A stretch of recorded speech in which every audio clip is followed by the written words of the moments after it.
Hello student, સ્વાગત છે તમારું મારી યુટ્યુબ ચેનલ એપી સ્ટડી સેન્ટરમાં. આજે આપણે શીખવાનું છે ધોરણ 6માં પ્રકરણ નંબર 7 અપૂર્ણાંક સંખ્યાઓમાં સ્વાધ્યાય 7.5. સ્વાધ્યાય 7.1થી સ્વાધ્યાય 7.4 ઓલરેડી અપલોડ થઈ ગયા છે, તો તમને પ્લેલિસ્ટમાંથી મળી રહેશે. ચાલો તો શરૂઆત કરીએ આપણે સ્વાધ્યાય 7.5ની. પ્રશ્ન નંબર 1. નીચેની આકૃતિઓ જોઈ સરવાળા છે કે બાદબાકી એ ચકાસીને અપૂર્ણાંકમાં જવાબ મેળવવાનો પ્રયત્ન કરો. સૌપ્રથમ આપણે શું કરવાનું? અપૂર્ણાંક મેળવવાના અને પછી અહીંયા આપણે જે ખાનું આપેલું છે ખાલી તેમાં સરવાળો કે બાદબાકી થશે તેની આપણે નિશાની મૂકવાની છે. તો આના આગળના વિડીયામાં પણ આપણે આવી આકૃતિઓ આવી ગઈ છે ને આપણને અપૂર્ણાંકમાં લખતા આવડે જ છે. તો કેવી રીતે કરવાનું? કુલ ભાગ હોય તે આપણે નીચે લખતા હતા. તો કુલ કેટલા છે? 1, 2, 3, 4 અને 5. તો કુલ ભાગ 5 છે, તેમાંથી રંગ કરેલો ભાગ 1 છે. અહીંયા પણ કુલ ભાગ 5 છે અને 2 રંગ કરેલા છે. અહીંયા પણ કુલ ભાગ 5 છે અને રંગ કરેલા 3 છે. હવે અહીંયા બરાબરની નિશાની છે, જુઓ તમે. હવે શું કરશું આપણે? અહીંયા કેની નિશાની મૂકશું? તો જવાબ 3/5 આવે. તો 2 ને 1નો આપણે સરવાળો કરી ત્યારે જવાબ શું આવે? 3/5 આવે. તો અહીંયા આપણે સરવાળાની નિશાની કરીશું. ચલો હવે એવી જ રીતે આકૃતિ બીમાં જોઈએ. એમાં પણ આપણે શું કરવાનું છે? સૌ પ્રથમ અપૂર્ણાંક લખવાના. તો કુલ ભાગ 5, એમાંથી રંગ કરેલા પણ 5 છે. કુલ ભાગ 5 છે અને રંગ કરેલા 3 છે. કુલ ભાગ અહીંયા પણ 5 છે અને રંગ કરેલા 2 છે. ચલો હવે આ બે વચ્ચે શું છે? બરાબરની નિશાની. ચલો હવે આપણે 5નો 3નો સરવાળો કરશું તો 8 આવી જશે. તો અહીંયા તો 8 તો છે નહીં, તો અહીંયા શું છે? 2. તો એટલા માટે આપણે 5 અને 3ની શું કરવી પડે? બાદબાકી કરવી પડે, તો 2 જવાબ મળે. તો અહીંયા આપણે કોષ્ટકમાં શું મૂકી દઈશું? ખાનું છે ત્યાં માઇનસની નિશાની મૂકી દઈશું. હવે આ બેની શું કરવાની? બાદબાકી, ત્યારે આપણને 2 જવાબ મળે. ચલો હવે એવી જ રીતે અહીંયા સી આકૃતિ તમારે પાઠ્યપુસ્તકમાં અહીંયા તમારે 6 કુલ છે, મેં અહીંયા 9 લીધેલા છે.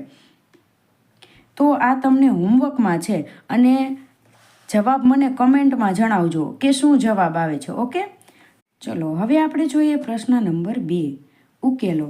હવે અહીંયા અપૂર્ણાંકના સરવાળા અને બાદબાકી આપેલા છે, તેનો આપણે ઉકેલ શોધવાનો છે. હવે જ્યારે જોવાનું કે છેદ સરખા હોય ને ત્યારે અપૂર્ણાંકમાં અંશનો ડાયરેક્ટ સરવાળો થઈ જશે. તો છેદ સરખા છે, કેટલા છે? 18 ને 18. તો આપણે સામાન્ય કાઢી લઈએ 18. હવે અપૂર્ણાંકમાં અંશનો શું થઈ જાય? સરવાળો થઈ જાય. જ્યારે છેદ સરખા હોય ત્યારે તો 1 ને 1 2. તો આનો જવાબ શું આવે? 2/18. ચલો હવે આમાં પણ છેદ સરખા છે, તો છેદ સરખા હોય ત્યારે અંશનો ડાયરેક્ટ સરવાળો 8 અને 3નો સરવાળો કેટલા આવે? 11. અહીંયા પણ છેદ સરખા છે, તો ડાયરેક્ટ જ અપૂર્ણાંકમાં અહીંયા બાદબાકી છે તો બાદબાકી કરી નાખવાની. અંશની 7માંથી 5 જાય તો કેટલા વધે? અહીંયા 2 વધે. ચલો એવી જ રીતે ચલો હવે શું કરી લીધું આપણે? છેદ સરખા છે તો તેને કોમન કાઢી લીધા. તો અંશનો ડાયરેક્ટ સરવાળો 21 ને 1 કેટલા આવશે? અહીંયા 22 આવશે. ચલો એવી જ રીતે અહીંયા પણ છેદ સરખા છે તો તેને કોમન લખી નાખવાના અને બાદબાકી હોય તો અંશની બાદબાકી કરવાની, સરવાળો હોય તો અંશનો સરવાળો કરવાનો. 12માંથી 7 જાય, 5 વધે. ચલો હવે આપણે જોઈએ 8. છેદ સરખા છે તો અંશનો અહીંયા સરવાળો ડાયરેક્ટ કરી નાખવાનો. 5 ને 3 8. ચલો હવે અહીંયા શું કરવાનું? તો જુઓ, તમને 1ના બદલે તમે 3/3 લખી શકો એવું કીધું છે. તો 3માંથી 2 જાય તો કેટલા વધે? 1 અને છેદમાં તો 3 કોમન નીકળી જાય. ચલો હવે આમાં 4 છેદ સરખા છે 4. હવે અંશનો ડાયરેક્ટ સરવાળો 1માં 0 તમે ઉમેરો તો શું જવાબ આવે? 1 જ આવે. ચલો હવે આપણે અહીંયા જુઓ 3 -12/5 હતા. તો આપણે 3/5 કાંઈ ન હોય તો શું હોય? 1 હોય. હવે અહીંયા છેદ સરખા છે નહીં તો આપણે લસા લેવો પડે. તો લસા કેટલો આવે? 5 એકા 5 લસા. હવે આ અપૂર્ણાંકના છેદમાં 5 છે, અહીંયા આપણે 5 લાવવા પડે. તો એકને આપણે 5 વડે ગુણશું તો 5 એકા 5, છેદમાં 5 આવી જશે. છેદમાં 5 વડે આપણે ગુણાકાર કર્યો તો અંશમાં પણ કરવો પડે. તો 5 તરી 15 અને 5 એકા 5. હવે 3ના છેદમાં 1ના બદલે આપણે શું લેવાનું? 15ના છેદમાં 5. એની બાદબાકી કરવાની આપણે 12ના છેદમાં 5 સાથે. તો છેદ સરખા થઈ ગયા. તો અંશનો ડાયરેક્ટ અહીંયા બાદબાકી છે તો 15માંથી 12 જાય તો કેટલા વધે? 3 વધે. તો જવાબ શું આવે? 3ના છેદમાં 5 આવે. ચલો હવે આપણે જોઈએ પ્રશ્ન નંબર 3. શુભમે તેના રૂમની દિવાલના 2/3 ભાગ પર રંગ કર્યો અને તેની બહેન માધવીએ તેની રૂમના 1/3 ભાગ પર રંગ કરવામાં મદદ કરી. તો બંને કુલ આવે અહીંયા શું કરવાનો આપણે? સરવાળો. કુલ સાથે મળીને કેટલા ભાગ પર રંગ કર્યો છે? હવે જુઓ તમે, શુભમે કે દિવાલ ઉપર રંગ કરેલું છે તો 2/3 ભાગ પર, અને માધવીએ કેટલું કરેલું છે? 1/3 ભાગ પર. હવે કુલ મળીને કેટલું કરેલું છે? તો કુલ આવે શું કરવાનું? સરવાળો કરવાનો. હવે છેદ તો સરખા છે તો ડાયરેક્ટ અંશનો શું થઈ જાય? સરવાળો. 2 ને 1 3, 3/3 એટલે શું આવે? 1 થાય. તો બંને મળીને કુલ 1 ભાગ પર રંગ કર્યો. તો આપણે શું લખવાનું અહીંયા? કે બંને સાથે મળીને 1 ભાગ પર રંગ કર્યો. હવે આપણે જોઈએ પ્રશ્ન નંબર 4. ખૂટતો અપૂર્ણાંક ભરો. અહીંયા તમને એક ખાનું આપેલું છે ખાલી, ત્યાં આપણે અપૂર્ણાંક ભરવાનો છે કે શું આવે. ચલો 7/10 માઇનસ અહીંયા અપૂર્ણાંક લખવાનો બરાબર જવાબ 3/10 આવે. હવે તમારે શોર્ટ ટ્રીકમાં યાદ રાખવું હોય તો શું કરવાનું? જો પેલું ખાનું ખાલી હોય તો પાછળની 2 સંખ્યાનો સરવાળો કરી નાખવાનો. જ્યારે બાદબાકી આપેલી હોય તો સરવાળો કરવાનો, જ્યારે સરવાળો આપેલો હોય તો બાદબાકી કરવાની. ક્યારે આ લાગુ પડે? જ્યારે પેલું ખાનું ખાલી હોય ત્યારે. હવે જુઓ, વચ્ચેનું ખાનું ખાલી હોય તો પહેલી સંખ્યામાંથી બીજી સંખ્યા જે જવાબ હોય એ આપણે બાદ કરવાનો રહેશે. અહીંયા કોઈ પણ નિશાની હોય તોય પહેલી સંખ્યામાંથી બીજી સંખ્યા આપણે શું કરી નાખવાની? બાદ કરી નાખવાની. જ્યારે વચ્ચેનું ખાનું ખાલી હોય ત્યારે.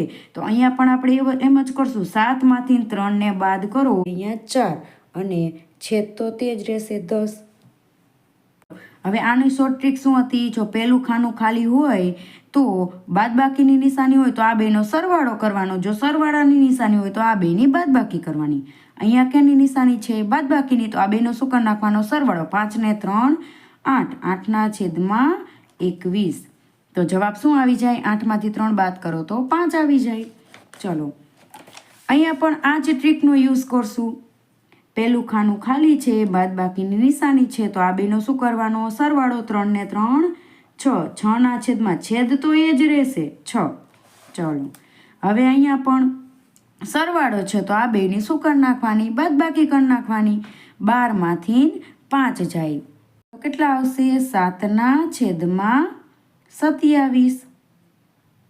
હવે 7 ને 5નો સરવાળો કરી તો 12 થઈ જાય. ચલો હવે આપણે જોઈએ પ્રશ્ન નંબર 5.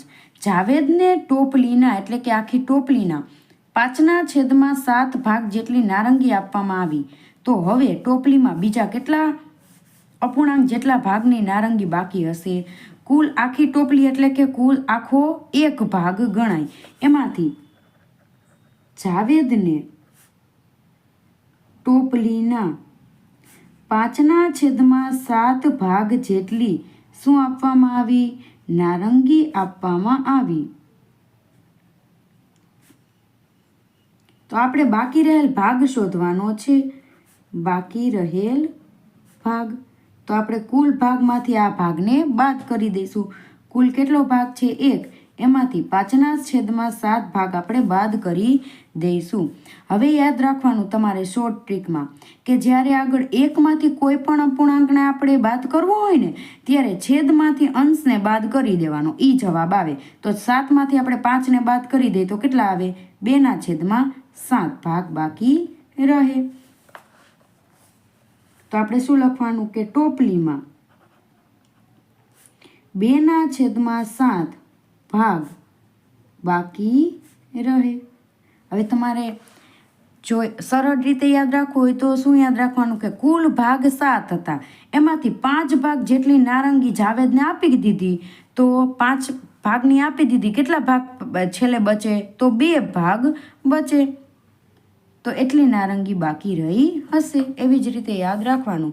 તો આની જ સાથે આપણું સ્વાધ્યાય 7.5 કમ્પ્લીટ થાય છે.